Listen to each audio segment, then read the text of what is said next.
ஸ்ரீவில்லிபுத்தூர் மதுரை சாலையில் சண்முகசுந்தரபுரம் அருகே செயல்பட்டு வந்த அரசு கூட்டுறவு நூற்பாலை சுமார் 20 ஆண்டுகளுக்கு முன்பு கடன் காரணமாக மூடப்பட்டது. ஆலை மூடப்பட்ட பிறகு அதன் இயந்திரங்கள், தாமிர கம்பிகள் மற்றும் இரும்பு பொருட்கள் அனைத்தும் ஆலைக்குள்ளேயே வைக்கப்பட்டிருந்தன. போதிய பாதுகாப்பு இல்லாததால் சிலர் சுவர் ஏறி குதித்து இந்த பொருட்களை திருடி செல்லும் வீடியோக்கள் தற்போது வெளியாகி சமூக வலைதளங்களில் பரவி வருகின்றன.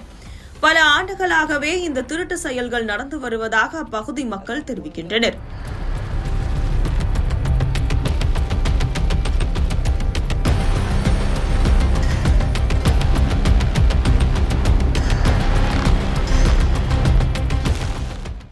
நூற்பாலை திருட்டு மட்டுமின்றி பொது இடங்களில் குற்ற செயல்கள் அதிகரித்து வருகின்றன. அரசு மருத்துவமனைக்கு வெளியே ஆதரவற்றோர் மற்றும் மனநலம் பாதிக்கப்பட்டோர் யாசகம் பெற்று வைத்திருக்கும் சில்லறை பணத்தை சில இளைஞர்கள் அடித்து பறிக்க முயற்சிக்கும் வீடியோவும்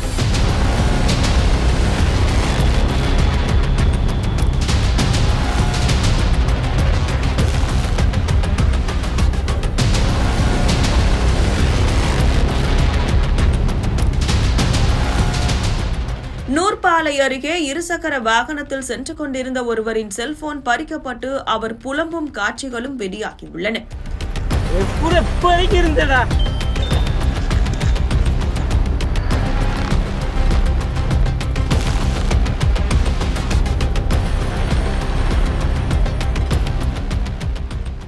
இத்தகைய சம்பவங்கள் பொதுமக்களின் பாதுகாப்பு குறித்த கேள்விகளை எழுப்பியுள்ளன. தொடர்ச்சியாக நடைபெறும் இதுபோன்ற குற்ற செயல்களால் நூற்பாலை பகுதி மட்டுமின்றி பொதுமக்கள் அதிகம் வந்து செல்லும் அரசு மருத்துவமனை மற்றும் பேருந்து நிலையத்தின் பின்புறம் உள்ள பகுதிகளிலும் பதற்றம் நிலவுகிறது. எனவே இரவு நேரங்களில் காவல்துறையினர் பாதுகாப்பை பலப்படுத்த வேண்டும் என்றும் குற்ற செயல்களில் ஈடுபடுபவர்கள் மீது கடும் நடவடிக்கை எடுக்க வேண்டும் என்றும் பொதுமக்கள் சார்பில் கோரிக்கை விடுக்கப்பட்டுள்ளது.